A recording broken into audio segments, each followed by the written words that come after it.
PM Modi चीन में Shanghai शिखर सम्मेलन में हिस्सा लेकर भारत लौट चुके हैं।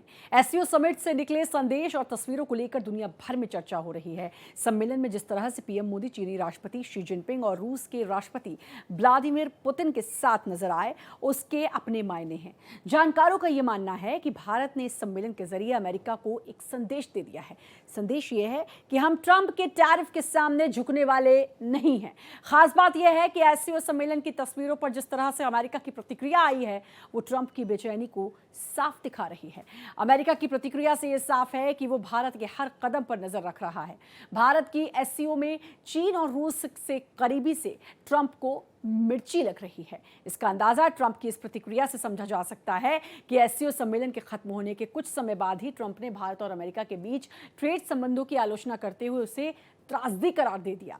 ट्रंप का तर्क था कि भारत अमेरिका को भारी मात्रा में सामान निर्यात करता है, लेकिन अमेरिकी कंपनियों को अधिक टैरिफ बाधाओं का सामना करना पड़ता है।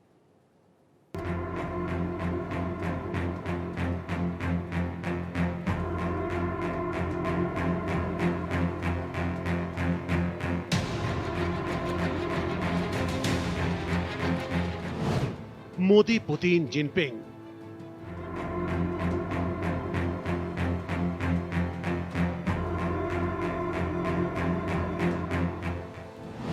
साथ देख ट्रंप को लगा करंट।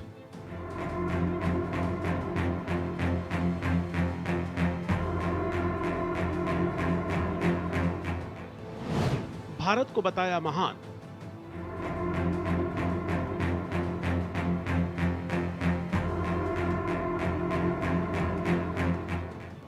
मतभेद सुलझाने का आह्वान।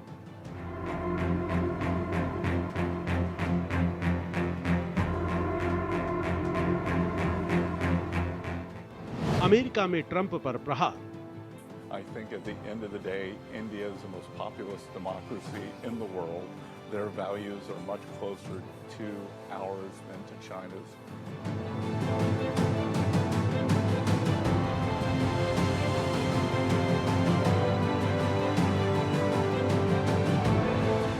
शंघाई सहयोग संगठन के तियानजिन सम्मेलन की सफलता के ठीक अगले दिन अमेरिका ने भारत के साथ संबंधों पर सकारात्मक सुर अपनाते हुए कहा कि भारत चीन से ज्यादा अमेरिका के करीब है। अमेरिकी वित्त मंत्री स्कॉट बेसेंट ने एससीओ को ज्यादा दिखावटी करार दिया। साथ ही कहा कि भारत दुनिया का सबसे बड़ा लोकतंत्र है और उसके मूल्य अमेरिका के साथ मेल खाते हैं। बेसेंट के मुताबिक अमेरिका और भारत के बीच मजबूत नींव है और दोनों देशों के बीच किसी भी मतभेद को सुलझाया जा सकता है।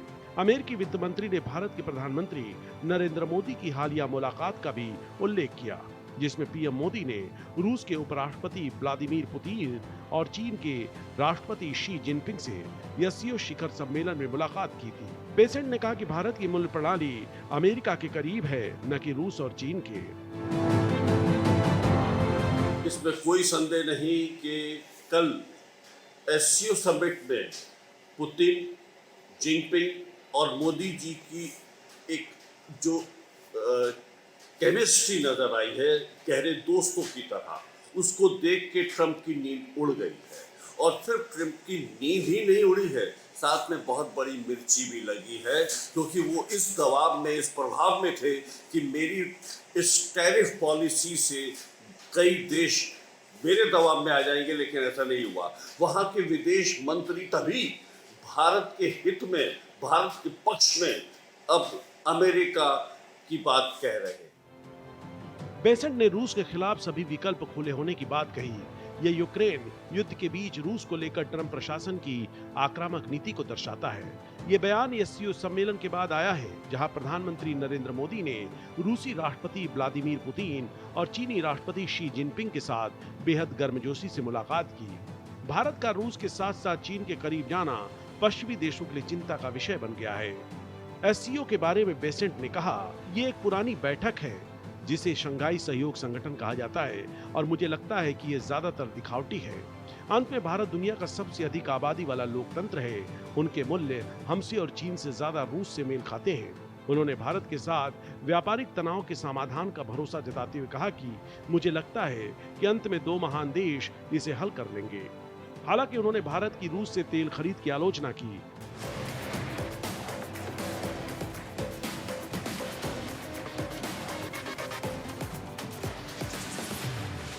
अमेरिका का मानना है कि भारत रूस से तेल खरीदकर उसे यूक्रेन जंग के लिए आर्थिक सहायता कर रहा है। बेसेंट ने कहा कि भारतीय रूसी तेल सस्ते में खरीदकर रिफाइन कर बेच रहे हैं, जिससे युद्ध प्रयासों को फंड मिल रहा है।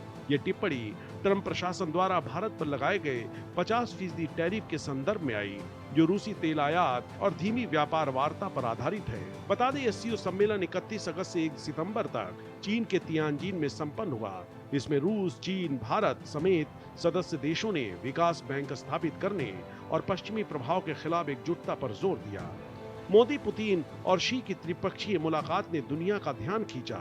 इस मुलाकात में यूक्रेन संकट को लेकर रूस को कोई सीधा समर्थन नहीं था, लेकिन दुनिया में यही संदेश गया कि ये देश रूस के साथ है। पुतिन ने सम्मेलन में यूक्रेन पर हमलों को पश्चिमी आक्रामकता का जवाब बताया।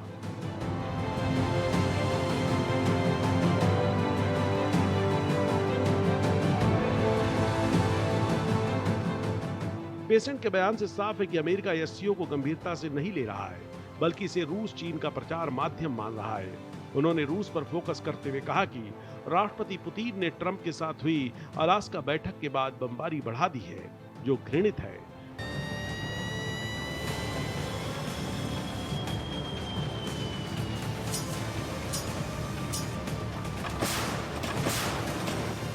बेसेंट ने आगे कहा कि 2022 के यूक्रेन आक्रमण से पहले रूस का भारत के तेल आयात में हिस्सा 1% से कम था, लेकिन अब ये 40% से अधिक हो गया है। अमेरिका का कहना है कि भारत सस्ता रूसी तेल रिफाइन कर यूरोप में बेच रहा है। इससे उसे $16 अरब का अतिरिक्त लाभ हुआ है। रूस से तेल खरीदने के कारण ट्रंप ने भारत पर अगस्त में 25% अतिरिक्त टैरिफ लगा दिया, जबकि चीन पर ऐसा नहीं किया क्योंकि वो पहले से बड़ा खरीदार था। बेसेंट ने कहा कि व्यापार वार्ता धीमी है, लेकिन मोदी ट्रंप के अच्छे संबंधों से समाधान होगा।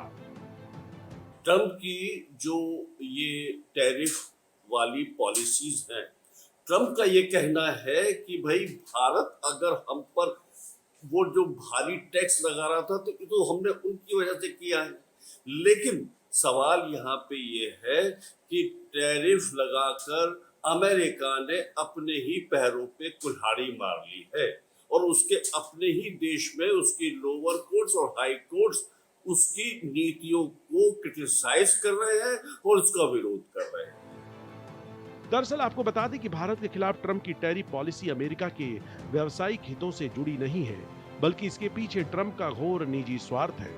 अमेरिकी प्रशासन के दिग्गज कूटनीतिज्ञों ने अब ट्रंप की मंशा पर साफ साफ बोलना शुरू कर दिया है। अमेरिका के पूर्व राष्ट्रीय सुरक्षा सलाहकार जैक सुलीवन ने कहा कि डोनाल्ड ट्रंप ने पाकिस्तान में अपने परिवार के व्यापारिक सौदों को बढ़ावा देने के लिए भारत के साथ संबंधों की बलि चढ़ा दी। पूर्व अमेरिकी राष्ट्रीय सुरक्षा सलाहकार और वकील सुलीवन एक यूट्यूब चैनल पर इंटरव्यू दे रहे थे। इस दौरान सुलीवन ने कहा, दशकों से दो तरफा सहयोग के आधार पर अमेरिका ने विश्व के सबसे बड़े लोकतंत्र भारत के साथ अपने संबंधों को मजबूत करने के लिए काम किया है। एक ऐसा देश जिसके साथ हमें प्रौद्योगिकी, प्रतिभा, अर्थशास्त्र और चीन के रणनीतिक झुकाव का मुकाबला करने के मामले में एकजुट होना चाहिए। इस मोर्चे पर महत्वपूर्ण प्रगति हुई। अब मुख्य रूप से पाकिस्तान द्वारा ट्रंप परिवार के साथ व्यापारिक सौदे करने की इच्छा के कारण ट्रंप ने भारत के साथ संबंधों को दरकिनार कर दिया है। ये एक बड़ा रणनीतिक झटका है, क्योंकि एक मजबूत भारत अमेरिका साझेदारी हमारे हितों की रक्षा करता है। बता दें, इस्लामाबाद ने न केवल ट्रंप को नोबेल शांति पुरस्कार के लिए नामांकित किया, बल्कि उनके परिवार और करीबी लोगों को अपनी नई पाकिस्तान क्रिप्टो काउंसिल में भी शामिल किया है। पहलगाम हमले के कुछ दिनों बाद ही ट्रंप के परिवार द्वारा समर्थित वर्ल्ड लिबर्टी फाइनेंशियल ने पाकिस्तान क्रिप्टो काउंसिल के साथ एक समझौते पर हस्ताक्षर किए। सुलीवन समेत कई विशेषज्ञों ने ट्रंप परिवार के पाकिस्तानी बिजनेस में शामिल होने को उनके पाकिस्तान झुकाव से जोड़कर देखा है। भारत के साथ ट्रंप के संबंधों को बिगाड़ने पर सुलीवन ने कहा, अगर हमारे सहयोगी ये निष्कर्ष निकालते हैं कि वे किसी भी तरह, किसी भी रूप में हम पर भरोसा नहीं कर सकते, तो ये अमेरिकी लोगों के दीर्घकालिक हित में नहीं है। भारत के साथ जो हो रहा है उसका दुनिया भर में हमारे सभी संबंधों और साझेदारियों पर सीधा और व्यापक प्रभाव पड़ेगा। बता दें, पाकिस्तान ने 26 अप्रैल को वर्ल्ड लिबर्टी फाइनेंशियल के साथ एक समझौते पर हस्ताक्षर किए।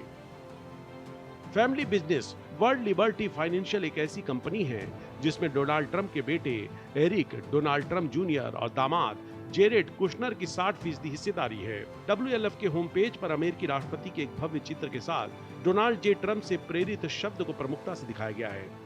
बता दें, इस बीच अमेरिकी राष्ट्रपति ट्रंप ने भारत अमेरिका ट्रेड डील को एक तरफा त्रासदी बताया। उन्होंने दावा किया कि भारत ने अब शुल्क में कटौती कर इसे जीरो करने की पेशकश की है, लेकिन अब इसमें देरी हो चुकी है। इसे लेकर अब अमेरिकी विश्लेषकों ने ही ट्रंप को आड़े हाथों लिया है। उनका मानना है कि ट्रंप ने जिस तरह से बदले की भावना से भारत पर टैरिफ लगाया है, उससे नई दिल्ली चीन और रूस के करीब जाने के लिए मजबूर हुआ।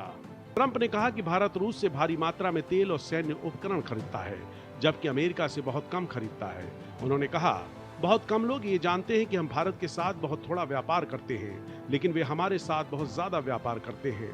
भारत अपने सबसे बड़े ग्राहक अमेरिका को भारी मात्रा में सामान बेचता है, लेकिन हम उन्हें बहुत कम बेचते हैं। अब तक ये पूरी तरह से एक तरफा रिश्ता रहा है और ये कई दशकों से चला आ रहा है। ट्रंप के पहले कार्यकाल के NSA, जॉन बोल्टन जैसे पूर्व अधिकारियों ने व्हाइट हाउस के अधिकारियों की जमकर आलोचना की है।